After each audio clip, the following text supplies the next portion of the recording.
Okay. All right, everybody. Welcome back to another episode of Beyond Ourselves. It's been a minute. I don't know how many months it's been, but I've been busy with a lot of different things, a lot of different work things, and kind of thinking about where I want to take this podcast and how how much of my life I want it to hold. It's been something that I've really loved doing and want to continue doing, and I'm really honored today to have Amelia Romano here with me. She is a harpist, an arranger, a composer, many things. And I met her for the first time watching her play at the church that I go to in San Francisco, where she guests every so often. And got to have a conversation with her after one of the church services, and she just gave me her card and said she was performing a gig in a couple of weeks, which I just got to go to, which was fantastic, and we'll definitely talk about that. But in addition to her just being a fantastic musician and like just really phenomenal, like just musical mind as well. One thing that really piqued my interest to have her on was that she spent a year living in South Africa, which many of you know, that's where my family is from. All of my relatives still live there. I was born in the States. And I've always, and more recently, I've felt really kind of compelled and drawn to really deepen my understanding of my home country. It's still something that I feel like I know very little about. And even, my own family members to a lesser extent, like know very little about. And I've always kind of wanted a perspective of someone who's lived there who isn't South African. And that's a very rare thing I've found. Someone who isn't from South Africa who willingly goes and lives there for an extended period of time. And it just sounds like she really lived there. She wasn't just she wasn't just a tourist passerby. So those are some of the things that I was hoping to talk about, and I'm sure we'll get to talk about a lot more. But yeah, the floor is yours. Introduce yourself, just kind of introduce yourself, and then we can go from there. Yeah, thank you so much, Michael. It's always fascinating to see yourself through someone else's eyes and what strikes them about your journey and experience. And I think music has always been my means of communicating to the world. I feel I'm most my best self when I'm sharing my art and my music, and that's kind of led to all the choices and places I've been in my life because when I'm with my instrument, I feel I'm able to communicate kind of cross language boundaries, etc. And so music in South Africa had a very close connection because there was a nonprofit that still works in many regions of the continent, but their first school they started was in a township outside of Cape Town, South Africa. And I learned about them when I was in my junior year of undergrad at UC Berkeley. And I saw their video, and being me, I thought, well, I'm going there to study abroad. I might as well go and find this music school that had no address, no nothing. So during my 6 months of studying abroad in Cape Town at the university, I went every Sunday and volunteered at the music school. I found a friend to drive me there and pick me up. And that really opened my mind to another perspective or many perspectives in a very different world. And once I came back to the States, part of my undergrad degree was looking at it was called an Interdisciplinary Studies major, and the idea is you take different subjects that are appealing to you and you look at their relationship. So I was curious about the environment, psychology, and conflict. And South Africa has a very fascinating history. So I dove into the legacy of apartheid and hung out with lots of books for a year, my senior year, and then I went back and I worked full time in the same music school that I had volunteered in and really got another angle on where academia and reality intersect and where there's a difference. And I know for myself that I needed an experience of being an outsider and then becoming one of them, so to speak, in the sense of I wasn't from there, I didn't speak the language. Fortunately, English is one of the 11 official languages of South Africa. But it was a great opportunity for me to sink inside myself, understand a different world, and kind of start to sift through the truths that I believed to be true from my time writing my thesis, which really looked at, post-apartheid South Africa and how the environment of the township impacts the people and the mindset and the way that people live in the township. So, so that's kind of more of the focus of how I got to South Africa and how music was part of that journey to getting there. Mm, yeah, that's really beautiful. I'm curious, I mean, I'm certainly not asking you to, you know, give your whole dissertation or your whole thesis in response, but what were some of the things that you still remember, like as takeaways from that time, whether it be kind of personal transformations in relationship to everything that you were learning and the people that you were meeting, or more kind of societally understanding, you know, life in post-apartheid South Africa?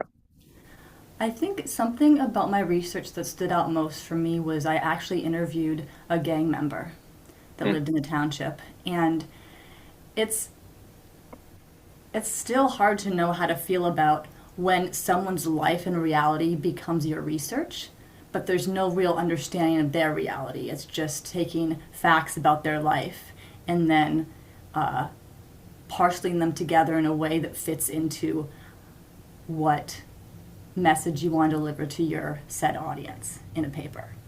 So I think what was really helpful about having both sides is that I had one sense of what was true at a distance, and then I got another reality on the ground.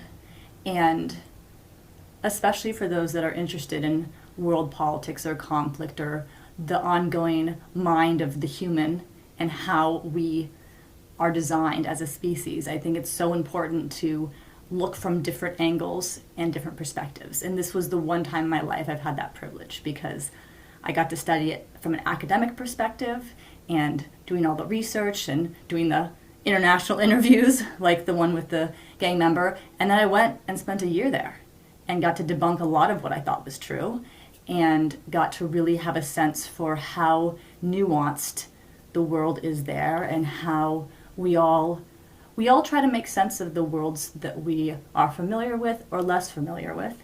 And sometimes we piece it together in ways that aren't actually serving the community we're trying to understand.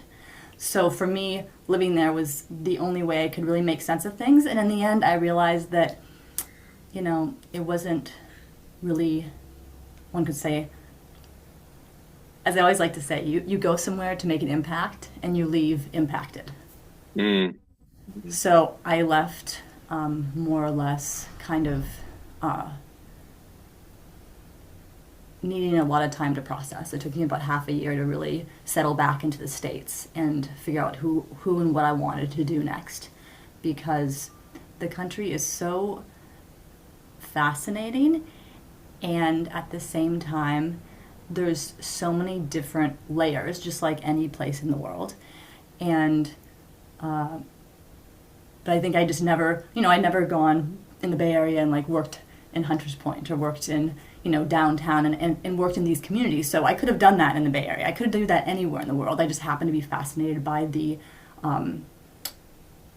how South Africa really wrestled with colonialism and then how it came out the other side and I don't stay up to date with politics there, but there have been big points that have been made about, someone being in prison like Mandela for almost 3 decades and then becoming a president for only one term to really hopefully bring the country forward in a new way. And so I saw it as South Africa for a lot of people is like a beacon of hope or an example of how we as a race we do have the skills and the possibility to forgive. It's really a choice that we all have to make. And if we have the leadership, that choice is more available. Hmm. So it's been, I mean, I think it keeps, because of that experience, I see it how it keeps informing all the different other experiences I have. When people say things about other regions of the world or whatever's going on somewhere and people are getting reactive, and I'm just saying, well, I wonder what's really going on or what's really happening here. Like asking the questions because you've been faced with the distance between the reality that you think is and then the ground. Yeah. Yeah. Yeah. I think South Africa is a really interesting case study because, or, I don't know, case study makes it sound too clinical. A really interesting country in the world, um, because in a certain sense, it feels like when you go there, like I just had the chance to go there over the winter last December to see my cousin get married, and that was the first time that I'd been there in about 7 years. And so the previous time I was there, I was 16, so I was still a kid. And to see it, to see it kind of anew with like, being an adult, kind of your own person, like it's very different to go to a place as a kid, still kind of seeing the world through your parents' eyes, or kind of just like not having kind of really form your own opinions about the world, like differentiated enough. So, it was really interesting to kind of go back and I feel like South Africa is interesting because wherever you go in the country, I think, and whoever you talk to, I think you get very different stories about the state of the country, and that's probably the case everywhere. But I feel like there's like very violent extremes in South Africa where like a certain type of say white farmer might feel like the the country is like worse off after apartheid because the blacks are coming for the farmland, and they're they're taking the land away and things like that. And someone who's black or colored might be like, well, I lived through apartheid. I couldn't vote. I couldn't marry someone from the opposite sex. I had to segregate. My whole life was segregated. There was like violence perpetrated against me. Like now the country doesn't have any of that. There's, we can vote in free and fair elections. Like the country has come so far. Um, and so it's really, because it's just, it feels like, and I think that's kind of part of like my real curiosity to talk to you today, is like it feels like it's hard to get a real pulse on what what life is actually like on the ground. I appreciate that mentioning that because I am starting to come to peace more and more with multiple truths and Yeah. how there's no wrong or right. There's just different perspectives, different regions, different dreams. So, for someone living in the city, that maybe I know people that lived in the township for a long time and then they moved to the city, and for them, like things were better and there was a decent amount of work and whatnot. Uh, but I would be even curious now to reach back. My closer friend passed away that was colored, and he worked at the music school with me. But we kind of kept each other sane because we'd go to the music school, and there would just be these times where, you know, I don't even know what it would be called, like the politics of psychology, like how everyone thinks a little different or manipulatively, and not meaning harm, just more of like, well, no one's done things for me, so why should I do things for these people? It's kind of this, and then of course, the different. Obviously, AIDS is one of the diseases that people. It's rampant there. I don't know how it is now because I haven't looked. I never really got too caught in numbers or details. I was there at the perfect time where I was too naive to be careful, but too cautious to be dumb. So I would spend a lot of time in the township. I'd even go in there at night, but you just knew the rules. Like when you go in at night, you don't stop at red lights or stop signs. And if you drop someone off, you literally like drop them off and keep driving. And you always lock your door all the time. And then I'd just hang out with all, black friends in the black township. So it's kind of like I was the umlungu, it was like the white person in Kosa, in the township there. So I kind of just, because I was comfortable being an outsider, I got to really, people trusted me as much as they manipulated me. It's like, okay, she has the money, so we'll just make up stories so that she'll give us money. And we say we'll pay her back. Or, you open your window, you're at a gas station looking at your phone, the next minute you have no phone. So it's like, how do we, and this happens anywhere, it's not really South Africa specific, but it's understanding I think for me, it was an opportunity to have a magnifying glass on cultural dynamics because there were colored township, black townships, the white city, and the mixing is cautious but constant. Like you are aware when you change between townships, or you are aware when you're in the city and you go between different neighborhoods, but it's just part of life, and so that's just how it works. And the first month I went back to live there, I initially went for 4 months, and it changed to be in a year. So that's what ended up leading to the year experience.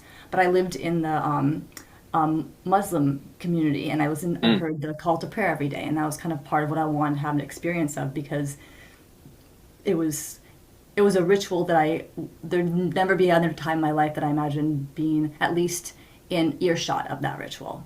So yeah, there's this beautiful.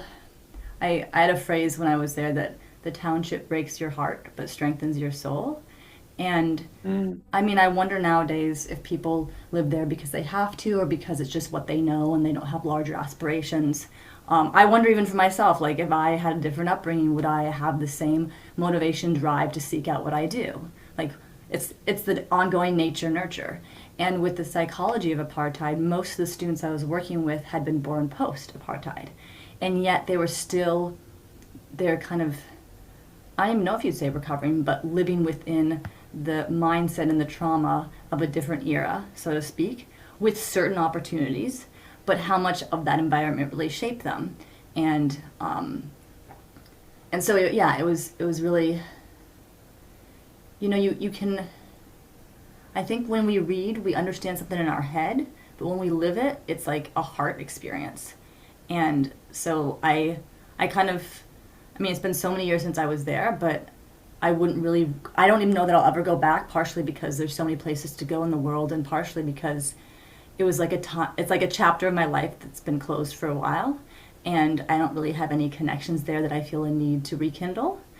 But at the same time, it's one of those experiences that everything you do afterwards was because of that experience a little bit. Like you do an album because of that experience. Then like I came back and I immediately just dove into music full time and formed my first group, Stringquake. And then it just kept leading on and on and on. But I was just surrounded by music the whole year, and I just knew that like I was a musician, but the question of are you going to make it a living or not? And are you really going to commit yourself to it?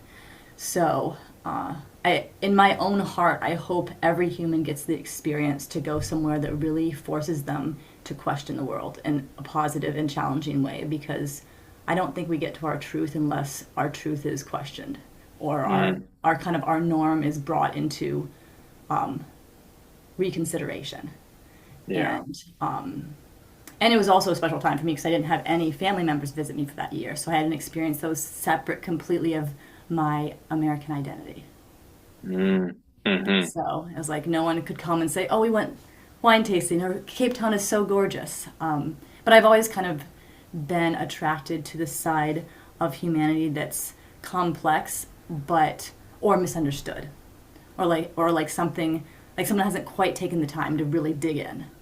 And that's why, since my time in South Africa, I've traveled, and most of my travels have been for tours and performances, but I really haven't dug into a culture like that since then, because it was like this, it's like, where'd you go after that?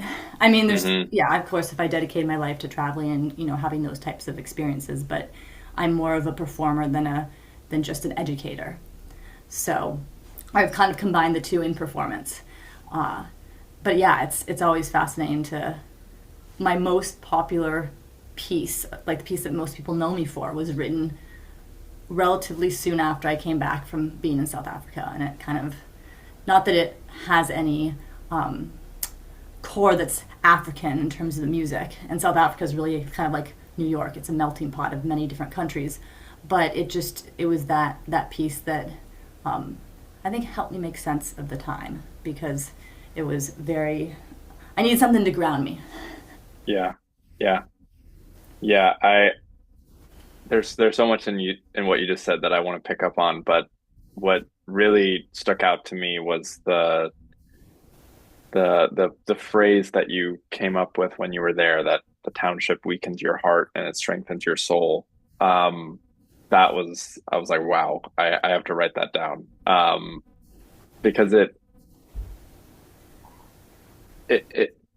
draws an interesting distinction between the heart and the soul that I think a lot of people, um, probably myself included, would kind of conflate or just kind of like use both interchangeably. And I'm curious what you would say is like when you came up with that, what I guess what was being weakened and why, and like what was being strengthened and how. I think we all have that kind of reckoning with society experience where we go somewhere and it just kind of awakens us to essentially inequality, right? And I think the beauty and tragedy of South Africa is that it's a wealthy nation, so to speak, but you arrive in Cape Town International Airport, as you know from experience, and it's just immediate shacks for miles and miles. It's like kind of entering Oz. Like you drive this long highway to like the Emerald City, and yet the entire time you're reminded that inequality is not just a concept but a reality. So I Hmm. think that's like the breaking the heart because every day you go back in, and I often wonder how much of what I'm seeing is a choice or just circumstance. Because I used to have a joke with some of the people that would see me every day. Because the first most visitors go for a couple weeks, a couple months. So they first saw me, they kind of looked like, who's this? Kind of just gave me that look, and then after a while, like they started smiling at me because like she's still here. And then after 6 months, they were like all crazy because they're like, wow, she's actually staying. Yeah. And so that was kind of like the strength in your soul. Like you realize I didn't have the knowledge or life experience at that point to ask the questions like, do you have opportunities that are different than what you're choosing? Can you leave the township? What would you dream of if you could dream of something, right? And I was really there to elevate a school, not to do a research paper on the economic and psychological situation of residents in the different townships. But yeah, it was very curious, and yet people really, I think, kindness takes effort, but it really seemed to be more prevalent than one might imagine. And I hear that over and over again. You go to just so many places in the world where people have very little material goods, and kindness is just exuding. And I did spend a night in the township, like stay overnight, and it was funny because, you know, I always have a hard time knowing, should I give someone money to stay in their house so that I support their financial stability, but then get the township experience? Like, what does that mean? Like, it's just this awkward dynamic of like, you're going to be nice to me for a night because I'm paying you. Hmm. And I've never really kind of known what to do with that. And I actually dated a Ugandan when I was there for the year. And he was a musician that had moved to South Africa to make a living. And so I got this like really up close view through his perspective of many years of living there. And then I had my own view as someone that, really had come from a completely different mind and space. So, so yeah, I think I came up with that phrase to kind of not solve anything, but make sense of both sides. And Hmm. like how it could impact me, but it didn't have to. I could also feel inspired by their. I mean, I guess at the end of the day, for some Hmm. situations it was resilience, and in some situations it was apathy. Hmm. Hmm. And it was this Yeah. ongoing which is which and what is what, and And again, like if I was born into something like that, would I still have the grit and inertia I do? Like I'm so in love with life. Sometimes I go a little wild in a good way. Like people are like, wait, you did that all yesterday? I'm like, yeah, I was just in the mood, right? But I've been like that most of my life. And so I wonder how many my type of minds and brains are in the townships, and how Mm. much is really impacting them based on what opportunities they have. So it was just very it was humbling. It was humbling. Yeah. Yeah. Yeah, that was my experience. And, I was just primarily with family, and, primarily white people. Um, but And there was I yeah, want to pause you on that comment about white people because um, I sometimes feel bad that I'm white, and I know it sounds like a bizarre side comment, but it kind of, I almost feel oftentimes I'll say something just to make myself not feel bad. Like, I know I'm white, so like all these things, and I'm sure their situation's really right, hard. right. But it's be kind to yourself. That's all. I'm just Yeah. trying to find a way like you. Yeah. No, that was purely like just yeah, I guess a qualifier that didn't need to be qualified, but I just had to say that I totally for me. agree. Yeah. Like just a short aside, I was a sociology major and I feel like I kind of became a little bit disenchanted with it by the end because of this kind of pervasive white guilt. But anyways, that's an aside. But I I had this experience where there was this because I like you am I'm just like a I don't know, I'm just an optimistic person by nature and I love learning about people and I'm just generally I don't know, very energetic and just very forward thinking, even in very difficult times. And I went there and there was this like streak of nihilism that seemed to kind of exist in most people that I encountered, where, they were disillusioned with politics. They had very kind of negative views towards, other groups, ethnicities, races, like kind of racist comments and, just like, just, and kind of deeper than that, like just kind of a feeling that, like South Africa as a whole is trending in the wrong direction. And like, there was just like an absence of hope that I felt. And and I wouldn't say that like the people I met didn't have hope at all, or there wasn't anything that they were looking towards forward to. But I think it was very much like at a much smaller scale. Like, they kind of started to really turn inward and like look at their family and their like maybe their small communities, but maybe not even that far as like something that they could exert control over, which isn't a view that I totally like um like I actually feel like as I'm getting older, that's kind of partly where I seem to be going is like recognizing that, you know, um, there's so little that I can do on like a political level at like, like a national scale, or even like a state scale. And like I'm much more concerned and like interested in like building community at like a local level because I feel like that's something that I can actually control. But I don't know, there was just this kind of like pervasive feeling of having been betrayed by like the powers that be and by even just like other citizens that um you know I think completely makes sense grounded in the context of like the political and social upheaval of like the last century and like even post-apartheid life for a lot of people. Um, but I was there for 3 weeks, and when I was nearing the end, I was like I don't know how, like I was like, I don't know if I'm strong enough to like to handle all of that, to like to hold all of those, that kind of negativity, that kind of disillusionment.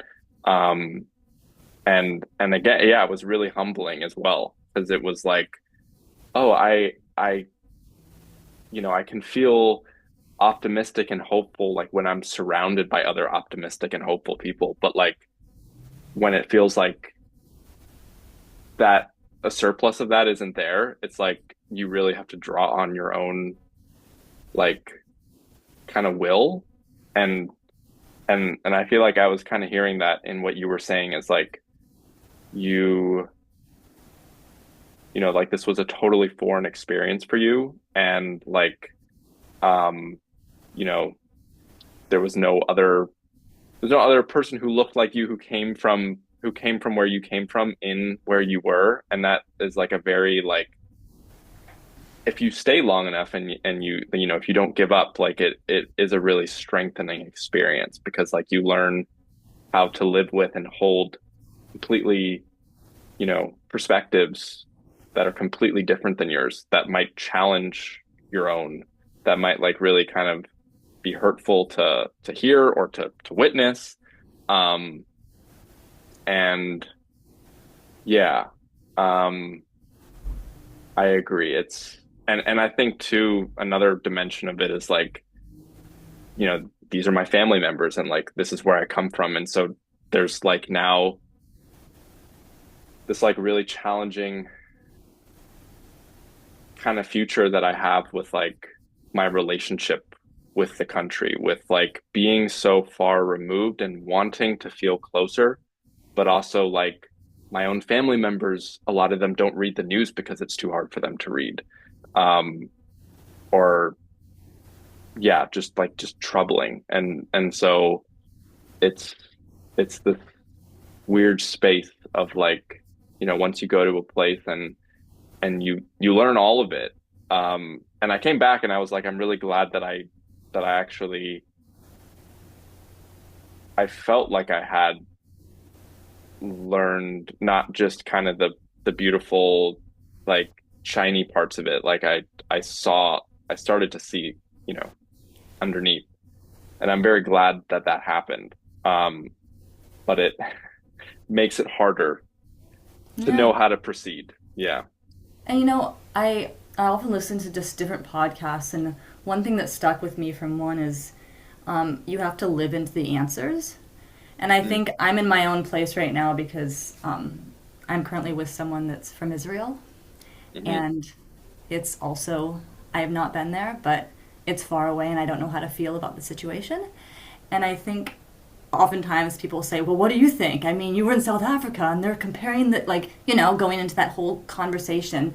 And I think there's a way that I've come to peace more and more about holding, as I said in the beginning, many truths and how we all are responsible for our own beliefs.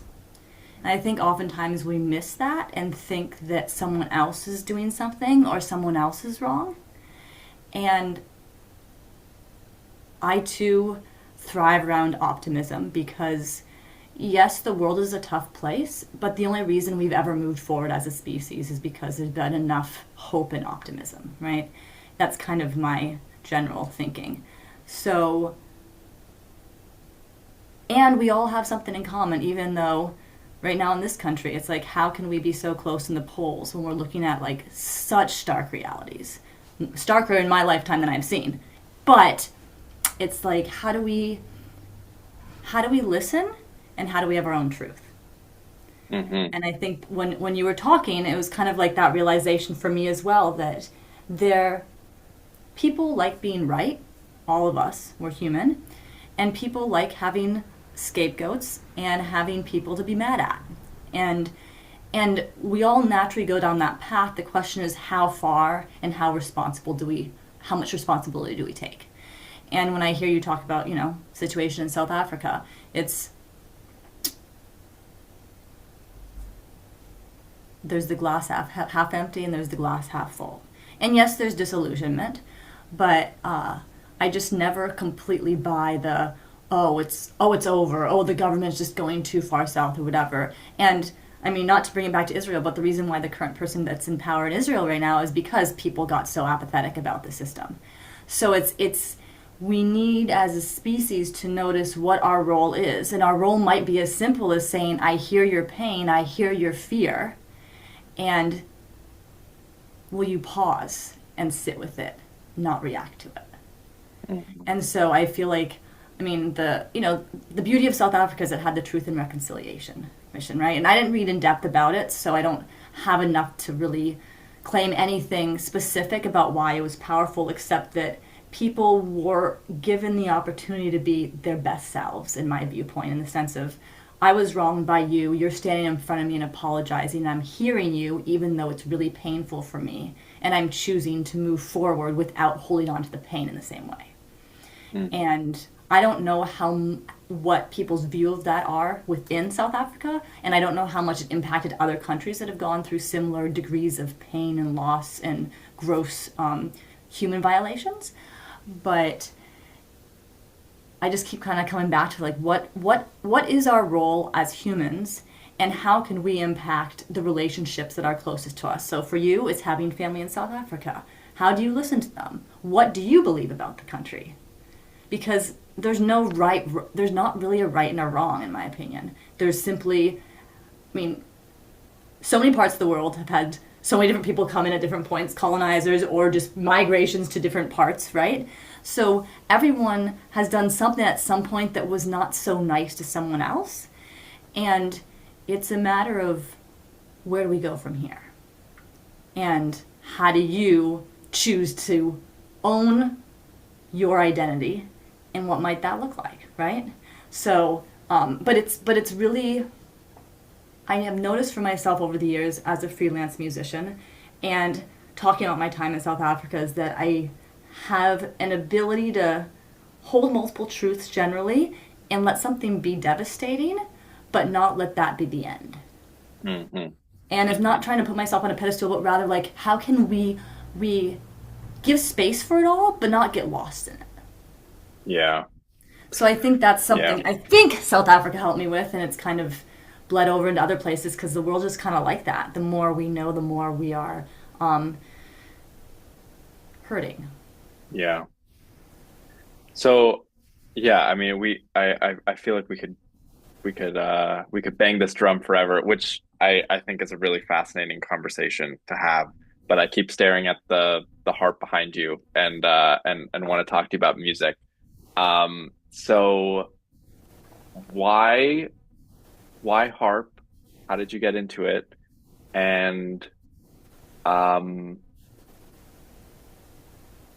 because it seems like your music has really evolved and taken different forms as you've gone through your career. Like you have like solo stuff, you have like um you know like stuff with like woodwinds, you have like there was that little series that you have, like love songs for the soul, that I listened to all of those. I loved those. I just listened to Fields of Gold before this interview. I was like, I want to get in the mind space. I want to get my head in the game. Um and now you have this group Modern Minds that I got to see. So through all of those kind of different evolutions, iterations of your career, um, I guess what would you say is like has really changed with your relationship with your instrument, and kind of what has stayed the same?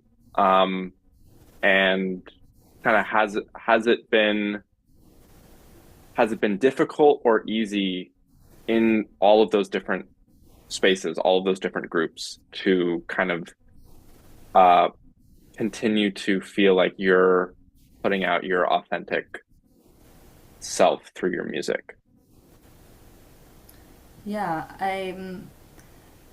as I said at the beginning, it's fun to hear you talk about the different sounds because I think the thing that stayed the same throughout my music life is the desire to come up with new concepts and really just dig deep. So I essentially am always liking to explore new territory. So string quake was kind of the first iteration in my 20s, and then I think a lot of my collaborations have come simply out of the people that I surround myself with and where I gravitate towards. And you being at Modern Minds was serendipitous because I feel like that's the sound that's most like me at the core. It was like I wasn't trying to be anything for anyone else, which I think we do in our lives. We kind of morph so this group, so that an idea works with this group, an idea works with that group. Then you get to this point where you're like, I want to put this idea out, and I'm going to do all the workings to make that idea a whole concept, and then I'm going to hire musicians to play with me. And that's really what Modern Minds is about. It's a celebration of the feminine without it being feminine necessarily. Like my idea of the feminine is really this idea that we are whatever we choose to be, what our greatest potential is at any given time. So I took all these individual female composers, collaborated with them, or wrote my own arrangements with their permission, and just kind of showcase what can we do with instruments with these sound ideas. And it's really fun to celebrate women in every way, in the sense of playing with women, working with women that are living, and we can talk and collaborate. And it's just an experience unlike anything else because I spent all my 20s playing with men. It was men, me, right? I didn't think much of it. It was just like, we work together well, it's fun, And then it got to that point of like, I just need a shift. And I think we don't know what we want until we know what we don't want. And the more I dug, the more I realized that like all these different skills were fun, like playing in odd meters or playing classical. And I needed all these skills to get to the Modern Minds concept. But none of those skills alone are sufficient to define me. So Stringquake it was a wonderful adventure, and it was kind of like the t-shirt that one day you put on, you're like, oof, time to let it go. And so I feel like, and then Luminance was a beautiful experience with classical musicians and really refining a classical sound. And yet it didn't quite, I didn't really feel like I got to be my full creative self and be supported. And then the love songs is because I enjoy singing, but I have a really hard time coming to peace with, I haven't found a sound that celebrates voice and harp without harp being the backbone of the voice and it being a singer-songwriter idea. So I've just always shied away from singing with harp because the moment you start singing and the harp becomes this like pretty sound that supports the voice, and that's so not the image I want for harp, especially lever harp, because so few people know about lever harp. If they're going to have one moment to hear it, I don't want it to be playing a background ostinato pattern. So it was really fun with the love songs because my partner and I got to like look at all these great pieces that have meaned to us or other people in the last 60 years, like Kate Wolf's Give Yourself to Love that I sang at my sister's wedding. So good. So good. Right? And it's something that I just, you wouldn't come across on a daily basis. Or, I mean, the Beatles. We all know the Beatles, but, it's revisiting things that really strike us in a different way. And then making arrangements that weren't just comping, because Asaf, my partner, is really good at that. And so that way I got to kind of celebrate a different side of myself. And also, as we know in the performing world, if you do something for only a couple weeks once every year, people come because it's an experience unlike the rest of what you're putting out. So it was just a really fun experience to do something completely different. Sing, which I love doing, but I haven't really found a way to integrate it as much into my performance concepts. So yeah, I think it's just an ongoing fun project to see how can I reach people in all these different ways. Yeah. Yeah. Yeah.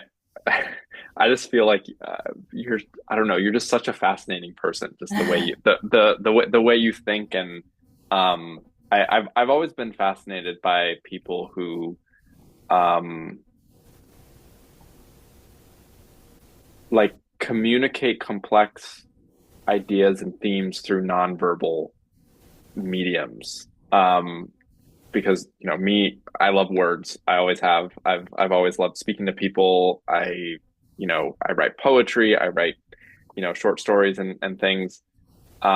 And I've tried earnestly to be a musician, and I, I don't think I'm uh I don't think I'm terrible, but I'm definitely not anything to write home about.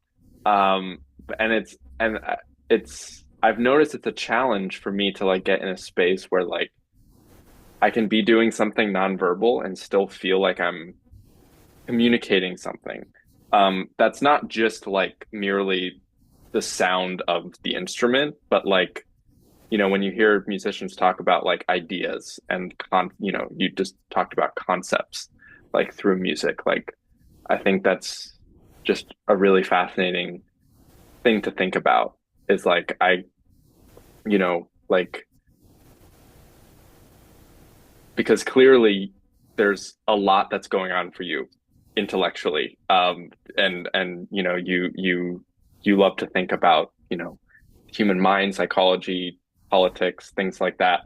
Um, and yet your primary, mode of expression is something that doesn't have any words. But yet I'm sure is still imbued with all of those experiences, all of those learnings. And yeah, I'm envious of that because sometimes, you don't have someone to have a dialogue with, or, sometimes, um, I just kind of wish that I have a vessel for creative expression that isn't words, because sometimes that can kind of just not be as dynamic as music, and that's why I think music is so important and why it's so needed in the world. Um, yeah, so yeah, I don't know. I don't have a question there or anything, but that's I've always thought that about musicians. It's like I think that's just like why they're so unique, because it's Yeah. it's it's not just that they're prolific technically, which they are, but that the very best musicians, it's like the ones that are really creative and original, are ones that can take what they feel in their heart and their soul and what they think about in their mind and put it out in their music. And it's like you don't even need to know um the context for the song or the piece, but like you can feel the emotional tenor of it just through the song. Yeah, no, maybe why I don't get as disillusioned is because I feel like I can reach a lot of people from a lot of different perspectives just with sound. Um, I know that there's something that happens. Well, I mean, I love going to concerts partially because I love just getting ideas, but I also really enjoy being in a space where everyone's there for a common purpose of good. And there's so much said. There's a concert I went to last week you probably would have enjoyed. It's called Let Her Sing. And the focus is on all women from regions in the world where it's illegal for them to sing in public. So Mm, Syria, Iran, Afghanistan are some of the countries that were featured this year, but it's been going on for 8 years wow. now. And they feature usually about 7 or 8 women every year from different parts, usually living in Canada or the States because they left their home country. But there's this beauty of hearing these voices and these stories that you can write about it, you can talk about it, but there's nothing like experience, like just being in the sound. And I think I like intricate music, so I have a hard time just like listening to electronic music or soundscapes. Like they're beautiful as backdrops sometimes, but I like the meatiness of life. But there's something about the feeling you have when you hear sound of any sort that's done well, and how that I, all humans have a soft spot. It's just whether or not they're in the places that allow them to go there. And I feel like I have this privilege as an artist to create programs that give space for more people to be in a soft spot. And then you can say things, you don't have to be really political, but you can say things and it enables people to hear it because they're in that softer, vulnerable place. and they feel safe. And I think that is the power of the arts. It Mm. changes, it kind of it mixes out the molecules, so we're in a kind of a different space and we don't have those barriers like we do on a daily basis that are really helpful to stay safe and secure and get things done, but I think they also limit our compassion. Mm. Hmm. Yeah. Yeah, I totally agree. I think some of the most profound moments of healing of my life have been listening to music, uh, playing music myself, um, especially in like a concert setting. Like there's, and especially if it's like kind of a lesser known artist, like because then you really know everyone there is like a true fan. Like we didn't just hear this person on the radio. Like we had to like kind of search and find this person, or maybe they found us serendipitously, but like just those concerts where everyone's singing every song, it it it is like a really profound, yeah, it's a really profound experience.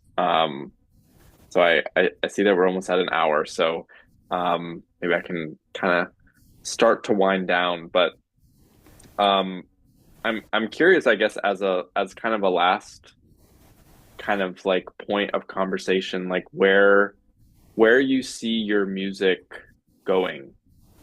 So you have Modern Minds right now. Like, are you kind of really just digging your heels and into that and really just like soaking that in and continuing to perform and play gigs with that, or is there kind of a next project or theme or concept? Maybe it's not, maybe it's like half baked right now, but like where are you kind of, yeah, where is your attention these days with regards to music? Yeah, I think my collaborations are a mix of ideas and then natural forces. So, meaning, people come into my life and I'm like, oh, I really want to work with this energy or this person. So, how can we work together? And uh, so, I kind of want to see where Modern Minds goes.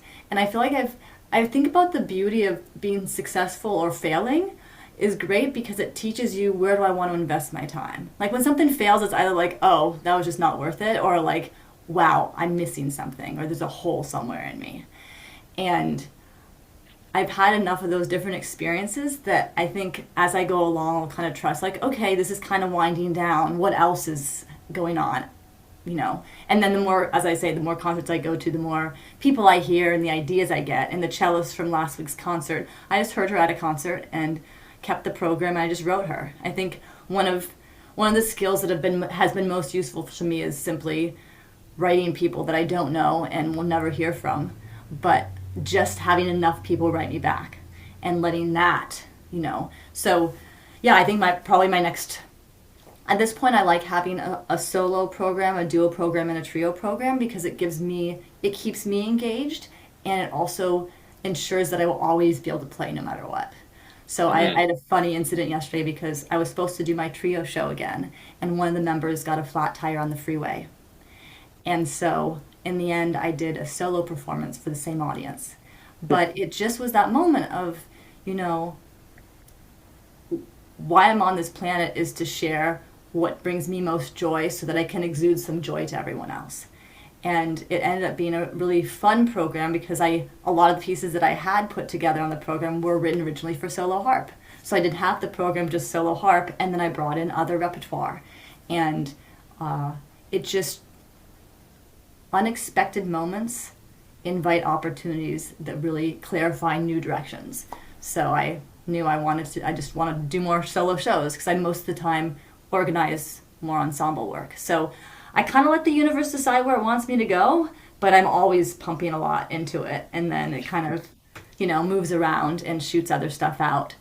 Yeah. But yeah, I feel grateful that I know so deeply what I want to do in this lifetime. So it has never been so hard about what do I want to do. It's just more been a matter about how am I going to do it and trusting that process.